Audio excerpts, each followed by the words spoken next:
A video by Teresa Ta.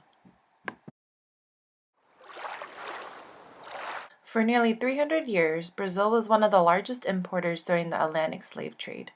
With abundant sugarcane and mine industries, many slaves were brought to Brazil from the West and Central Africa under the Portuguese from the 1500s to the 1800s.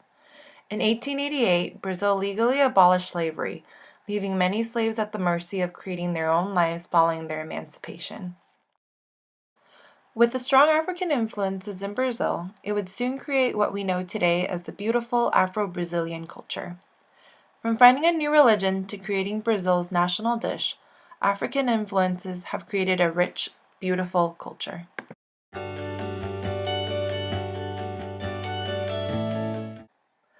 When looking at the impacts of African culture on the food, there are many, particularly in the state of Bahia.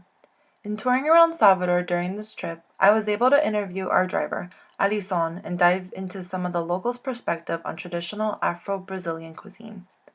Known today as Comida Típica de Bahia, we can see the influences of their African descendants. One of the major influences can be found in the northeastern state of Bahia. On our trip throughout Salvador, it was evident that Bahia had a cuisine of their own.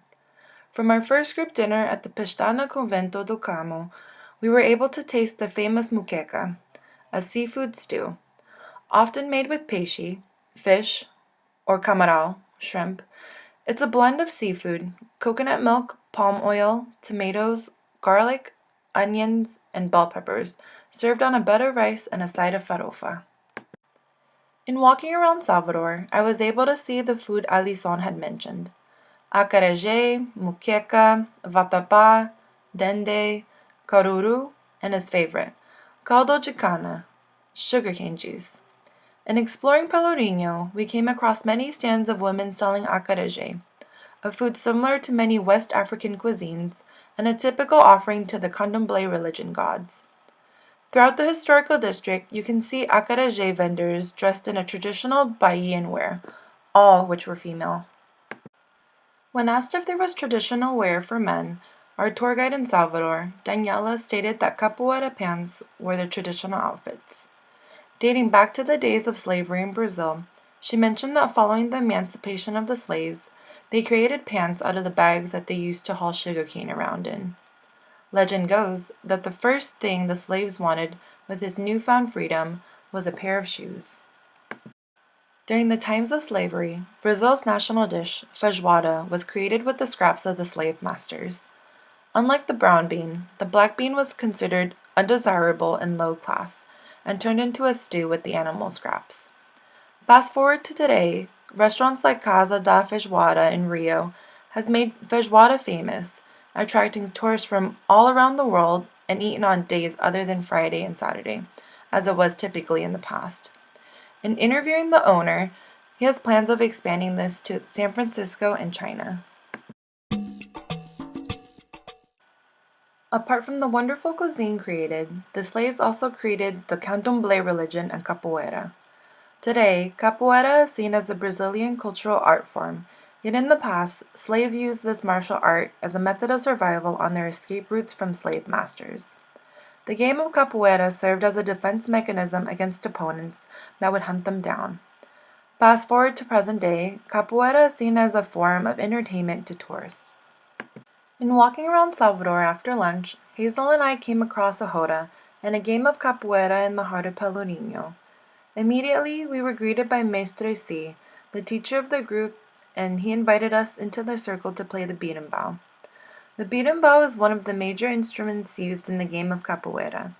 Played with a rock and wooden bow, the hollowed gourd produces a distinct sound, following the speed and movements of the players.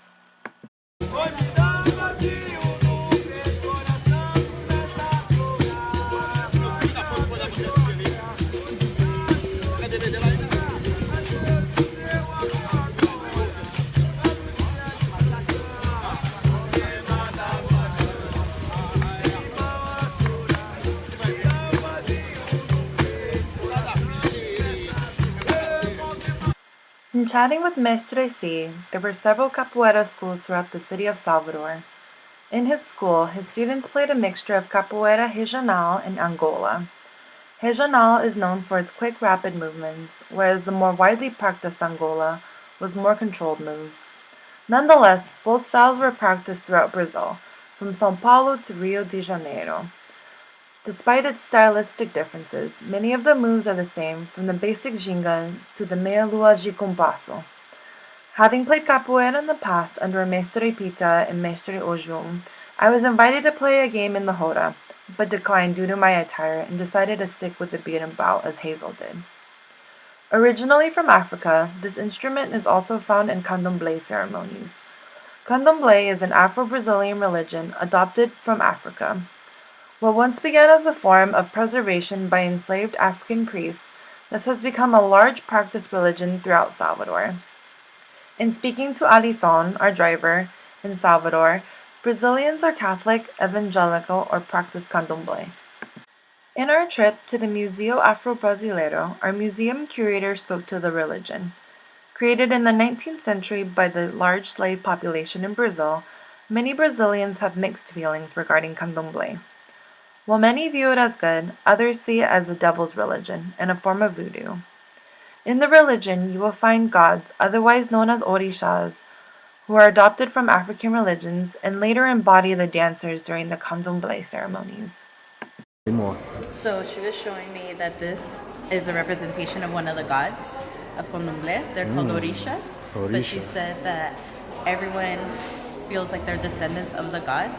So you will wear that color if that's your if you're a descendant of that specific god. That's interesting. And she said that the only way you're going to find out which one's your god is by going to one of the meetings, and they'll tell you right there, like that god or that god is yours. So you start wearing that traditional.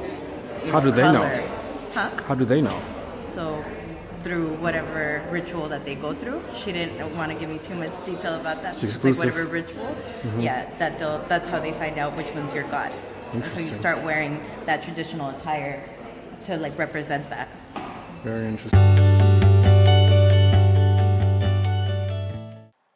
Finally, one of the largest influences of slavery is the music. From forró to axé to pagode. During our trip in Salvador, we happened to arrive at the time of the São João festival, a weekend filled with Brazil's country music, forró. If you turn up any street corner in Brazil, you'll most likely hear music, but the most famous and recognizable is the samba de roda. Combined with intricate moves and flamboyant outfits, Brazil has taken the world stage with Carnaval, which is celebrated in the month of February as different samba schools throughout the country compete. While Brazil may appear to be a country divided by race and socioeconomic conditions, Afro-Brazilians have come a long way since the times of slavery, when they used to make do with what they were given. Although they still face discrimination today, they continue to thrive and make positive contributions to the larger Brazilian society and advocate for equity and human rights.